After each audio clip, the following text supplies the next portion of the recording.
somebody's looking to buy a home in America, they get put into three categories: first-time buyers, second-time buyers, or investors. This number signifies first-time buyers. And we can see from the 90s all the way to and through the 2008 housing market crash, we were in that high 20 to mid 30s range for the first-time buy. Now, the number after the 2008 crash will continue to go up, but then solidify itself around this mid 30s range. We hit COVID and something interesting happens. The number skyrockets to 38 and will probably be into the 40s within the next couple years if we don't see a drastic shift. Whether you're a first-time home buyer, a seasoned investor, or an agent navigating this market, understanding why buyers are getting older is extremely important. The average age of home buyers in the U.S., 56 years old, has risen by 6 years. That's an historic high. Personally, I think the reason why we saw this rise in the average age was because the lending standards got so crazy after the pandemic. Maybe your standards are too high. The median age of first-time buyers also rose from 35 to 38, while the share of first-timers dropped from 32% to 24% of all buyers. That marks the lowest percentage since NAR started tracking the metric in 1981. The biggest obstacle to home ownership for younger buyers today is saving for a down payment. The median percentage buyers put down is 18%, according to NAR. And on a $435,000 home, that comes to about $78,000. That's a significant expense, nearly matching the annual U.S. median household income.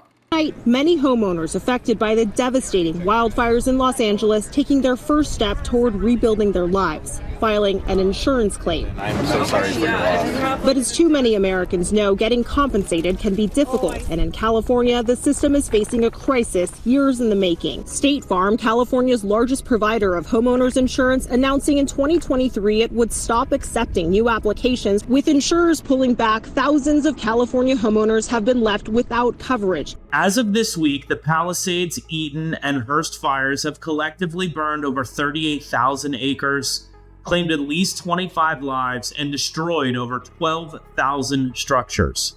The estimated economic damage is approximately $275 billion, one of the costliest natural disasters in U.S. history. Over 88,000 residents are under evacuation orders, and more than 100,000 are without power. A lot of people have been asking, what happens to your mortgage if your home burns down? Well, it doesn't disappear. You're still responsible for paying it, even if your property is reduced to ash. Now, this is where homeowners insurance comes in.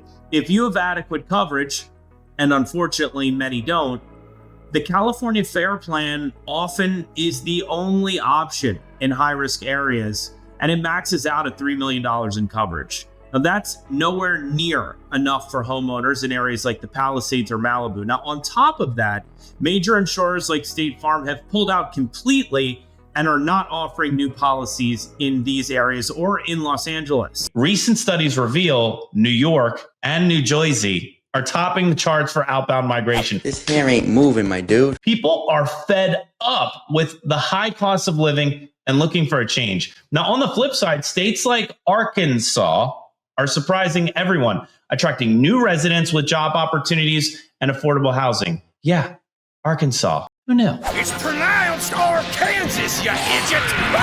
And it's not just about states. Exurbs, those areas 40 to 60 miles outside major cities, are booming, while people seek peace, quiet, and lower price tags.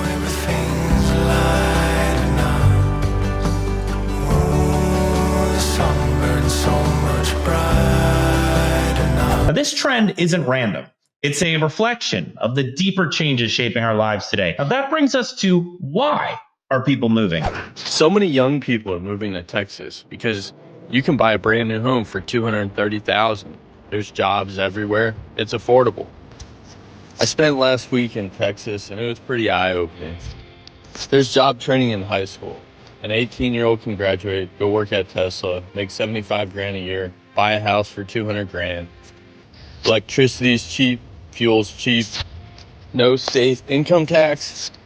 I even noticed that food is less expensive. Then there's remote work, giving people the freedom to live wherever they want. Now, you can finally ditch your city commute and still crush it at your job from a cabin in the mountains. Damn, that sounds so good. That sounds insanely relaxing. How does this affect real estate? For starters, increased migration to states like Texas and Florida has caused housing demand to skyrocket, driving up prices and squeezing inventory. Meanwhile, urban areas are feeling the pinch. And with fewer people moving in, we're seeing shifts in supply and demand that could reshape city markets for years to come. If you're in real estate or you're just watching from the sidelines, this is a moment to pay attention.